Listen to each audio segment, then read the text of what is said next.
Rising costs of business, less new entrants into the London taxi industry, and competition from ride sharing. Would I become a London taxi driver if given the choice all over again? Without any doubt, best qualified cab drivers on the entire planet. Let's remember that as London's taxis go, so London goes. This game's finished. Always has been. People have asked this question for decades.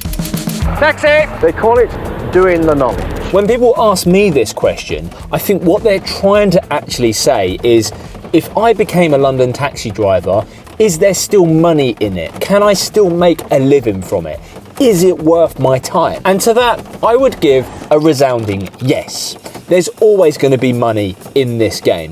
Maybe we've already had the golden ages, and maybe the golden ages right now, maybe it's yet to come. Who knows? But you will always be able to go out and make some money. There's going to be quiet parts of the year, there's going to be good parts of the year. Even on my very worst day in the pandemic, a time when people were instructed to stay at home, I still managed to go out and earn £50. Yes, I know that's not a sustainable income, but even at a time when it should have been impossible to make any money, it was still possible. Now, with the money bit out of the way, I'm going to split this video into two halves. The bad bits and the good bits. Even if you don't want to become a London cab driver, you're going to get some insight and have some empathy for your average London taxi driver. Let's go. Now, before we get deep, this video is sponsored by HelloFresh. Many of you will know my general ethos on less faff and time-wasting activities. Now, we're going to rustle up a tasty meal later on in this video, but if you use my link, which is hellofresh.co.uk/TTD50, you'll be able to get 50% off your first order, 20% off your next 2 months, and free desserts for life. That's awesome. Now, let's begin with the bad bits. First of all, it's raining quite a lot, I might add. So you know what, I'm just gonna cozy up in this portion here. It's so wet out there. Right, this is pretty weird. I've never really sat in this portion here. There is no front passenger seat on London taxis. Location. And this is a weird one that's cost me a lot of sleep over the years. In a world of work from home, location arbitrage, the thing that sucks most about being a London cab driver is the London bit. The greatest benefit of being time independent or being your own boss, which we'll cover later on in this video, is instantly wiped out to the fact that you are tied down to London, which means you either have to live in London or be in close proximity to London. Okay, let's say it costs you an extra £10 a day in fuel because you live further out of London. 50 quid a week, if we assume 5 days a week, that's an extra 200 quid a month you could put towards having a more expensive mortgage in London. And maybe living out of London is an extra half hour on your commute. So you can save an extra hour a day by living in London, and in that hour, you could get another job in town. One example is that some cab drivers might live 2 hours outside of London. So what they do is they'll just work 3 really long days in town rather than having to commute constantly 5 days a week. And I myself have tried this formula in so many ways. I've lived out in High Wycombe, I lived out in Watford, Essex, so many different ways of doing this, and really you just got to make peace with your own individual circumstances. From doing this job long enough, I know that grinding for an extra hour can be torture. If you've already done 12 hours and you're forcing yourself to stay an extra hour, that can be a pretty long hour, and especially if you just want to go home, get to bed because you just had enough of work. TfL and our investment into this trade. I say this with some jest because I know that TfL, Transport for London, as our operator, are here to uphold our standards and ensure that we are the best taxi service in the world. But sometimes it does feel like they are completely working against us. It's so easy to lose our license for just about any misdemeanor, whether that's on social media, out driving, or just interacting with the general public.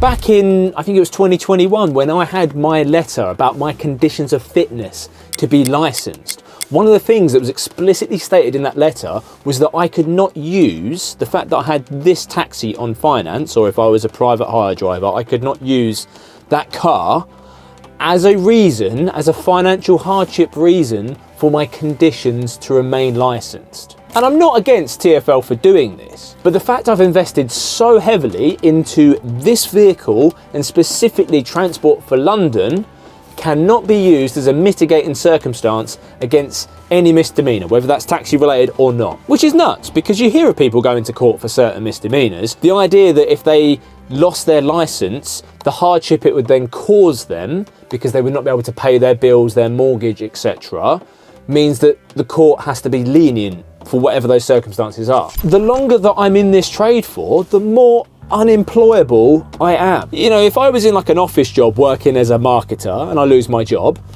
you're fired. Then I can just go apply for a job as a marketer elsewhere.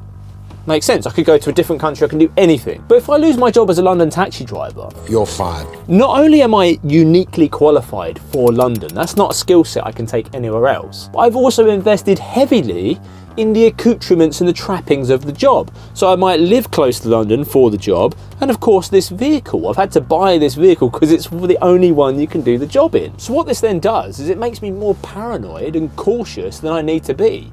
Not just within work, but within my personal life as well. Not only am I having to save enough to kind of cover the running of this vehicle, as you'd expect, but if I lost my job, I need to bank enough to kind of cover my ass. So I feel like if I was to do this again and I enter the trade from day one, that's probably the point when you're the most vulnerable. You know, it's like when you look back at your younger self and you've got like no savings, no safety net, and how vulnerable you could be to just like, well, go into zero basically. It's kind of like a Chinese finger trap. The more that I invest, the more I have to cover myself, because if something does go foul, I'm more invested in it.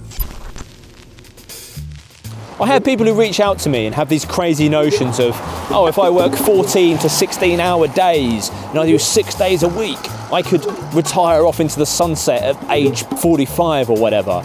But they discount their actual lived experience, what it's actually like to do that. It's really easy to come up with this notion on paper and say that you're going to do it, but it's a bit like saying, oh, I'm going to go to the gym on Monday, and you know what, I'm going to go Tuesday, Wednesday, Thursday, Friday. If you've never been to the gym in your life, you can ramp it up, but I believe it's inversely proportional to the quality of life that you will have. More hours worked, the time off work, you're not going to enjoy as much. And the drivers that do work those long and crazy hours, well, because they need to. They're the ones that might have gone out really, really hard, had a bit of lifestyle creep, got a mortgage, got a car on finance, and now they have to come out to work to sustain that lifestyle. Or you earn a lot to satisfy this increased income and lifestyle, you then have a big tax bill, you then need to work a lot to pay that tax bill. Because you work a lot, your tax is higher, and you're then stuck in this perpetual cycle. My ethos to the job is that it's way more enjoyable and way more sustainable if you can just do consistent hours. Treat it like any endurance effort. 5 days a week, 9 hours a week. Don't burn the candle at both ends. Get to bed on time, wake up refreshed the next day, and go again. If I went out and did a 16-hour day one day, the next day I'm going to have a lie-in, I'm probably not going to be able to repeat it, and if I do go to work, I might only be able to work 6 hours. Well, I might as well just gone in and done the more sustainable hours to begin with. And from my personal experience, I found that doing this YouTube channel has made my job in the taxi far more enjoyable and sustainable, because I'm not grinding out 6-7 days a week. I'm at home, I'm doing some filming and editing, and I'm excited to get back out in the cab. Not because it's physical graft, because it's not, but it's just mentally draining and straining and repetitive. And you're just seeing your everyday existence converted into hours in the saddle. Each day working is another day lost. Another day that you could be with your family, at home, in the garden, or on the golf course. So for those of you that are thinking about this, the idea of I can work lots of hours and I can have freedom, you can't have both. You can have one or the other. And I'd recommend to pick the latter. And ultimately, that's why we become cabbies, not to grind it out. If you want a job that pays you stupidly well, then I'd maybe find a job that has more financial upside than being a taxi driver. I'll get a bit more into the wage bit in a second. And it's a pretty lonely job. I don't mean that as in, oh, you're going to be on your own a lot as a cab driver, or like, oh, it's a lonely existence, because I don't mind that so much.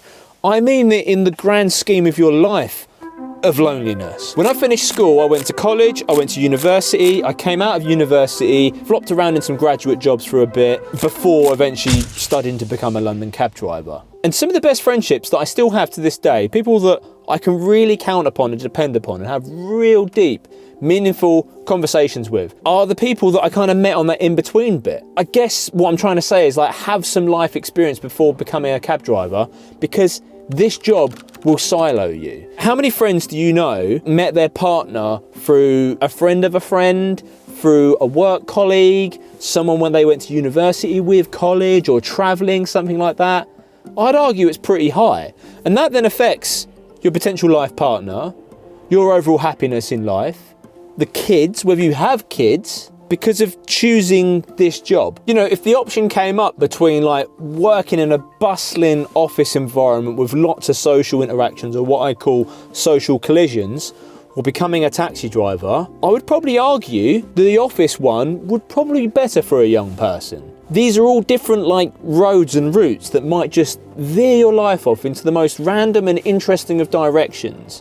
Whereas you know what you're going to get with this. You know you're going to sit inside of this taxi, you might have some illuminating conversations with people, but it's going to be quite hard for that to progress anywhere. It can be very easy to trap yourself and just go, right, I need a mortgage, cool, got a mortgage, and then you park yourself in a particular area, a place to live, and your life is incredibly lonely. And it gets even lonelier because it's really hard and difficult for me to connect with people about what I actually do. People always want to see progression. If someone's just moved in somewhere new, if they've got a new job, if they've had a kid or whatever, that's then like the hallmark that you're doing well or that you're moving forward.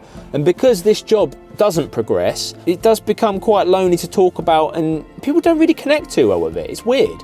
It's why cabbies kind of do huddle together whenever we're at like a dinner party or whatever. Not only are you siloing yourself because you are lonely in your job, even outside the job when you talk about it, it's quite a lonely existence as well. The wage.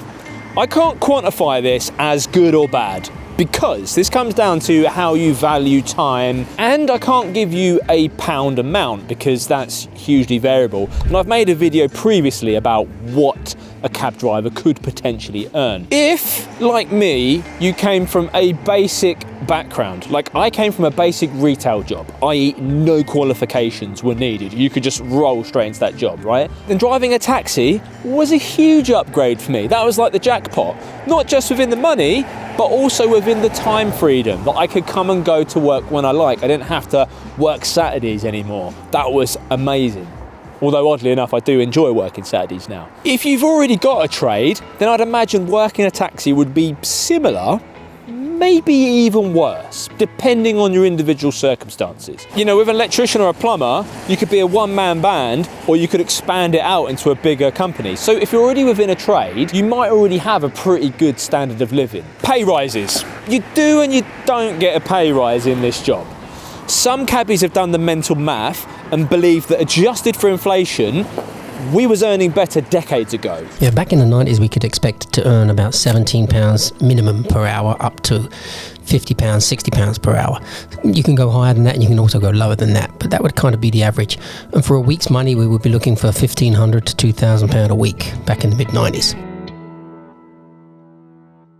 So I'm just wanting to explain Dean's point a bit further, and that is that he believes the mid-90s you was earning more money as a cab driver than what you are now, because adjusted for inflation, we're not at those £3,000 to £4,000 a week figures. If anything, we're nearer to the figures that he supplied in the mid-90s.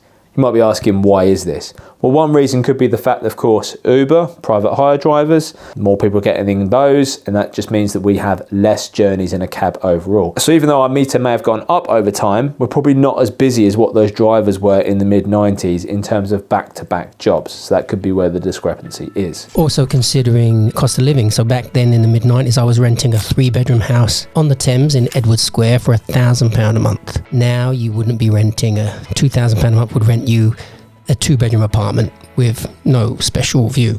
But it's not all that bad, because other than the few years during COVID, we do get a meter check every single year. What's happening with inflation? If the cost of living is going up, we get a pay rise to reflect the fact that petrol goes up, the cost of this vehicle goes up, insurance goes up, so that we should have a metered increase to reflect that. One thing I've found since being a cab driver is that I'm never really short of money.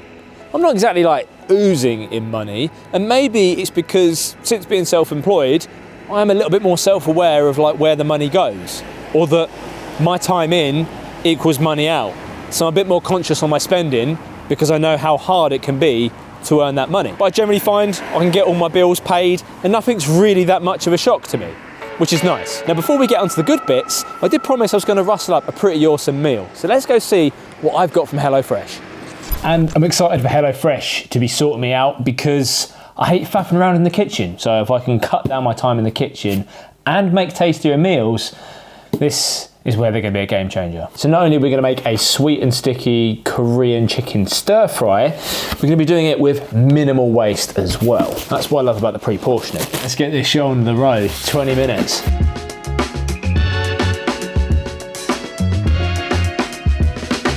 I did it. I did a thing. So the meals come portioned for either 2, 3, 4 people. I went for the 2 portion sizes so I can cook one for myself, save one for later. So to get started on your HelloFresh journey, go to hellofresh.co.uk/TTD50 and that will get you 50% off your first box, 20% off your second boxes and free desserts for life. You can chow down on some tasty meals like these. I'm basically a professional chef now. Time independence.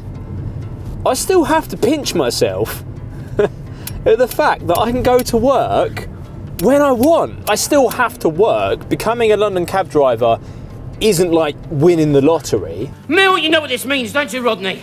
We're millionaires! But it's just nuts that I can just wake up on a given day and just do what I want. Like today I'm not going to go to work. I'm probably not going to go to work tomorrow or over the weekend. It's pretty nice. If you can't stand that awkward conversation with your boss or HR about, you know, having to have the Friday and Monday off so you can have a long weekend away skiing with the lads. Someone's like, are you free to do this? Yeah, I can book a weekend away whenever. What are we talking? Let's go. I kind of forget how trapped I felt in a previous job. Maybe you could replace those holidays with being more present with your family, being a super dad, picking up your kids from school.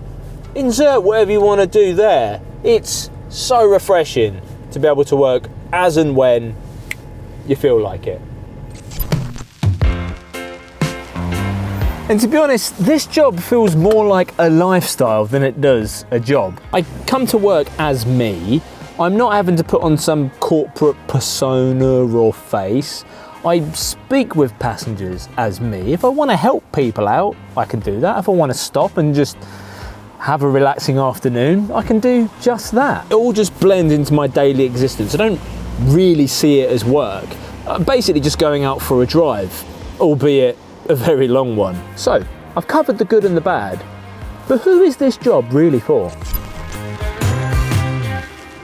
This job is not suitable for someone who has a pretty good work from home sort of life balance. The kind of job where you get paid for not putting a lot of effort in. You, my friend, definitely cannot be a London taxi driver. If you like to be fiercely independent, hate corporate structures and office politics, or taking orders or doing all that kind of offish political smoozing, then this might be the job for you. You need to be diligent with your saving, have rainy day money, and hold yourself back from lifestyle creep.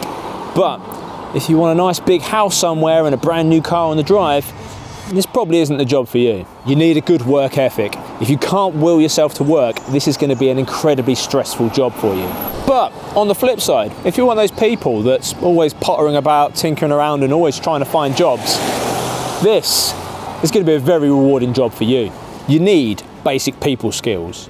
You're not going to be having crazy interactions all the time, and most of my journeys are conducted in sheer silence, but you're going to need to be obliging and people first at a minimum. So if you think this is the job for you and you want to learn a little bit more about how much a cab driver could earn, well, I made a video about that over here.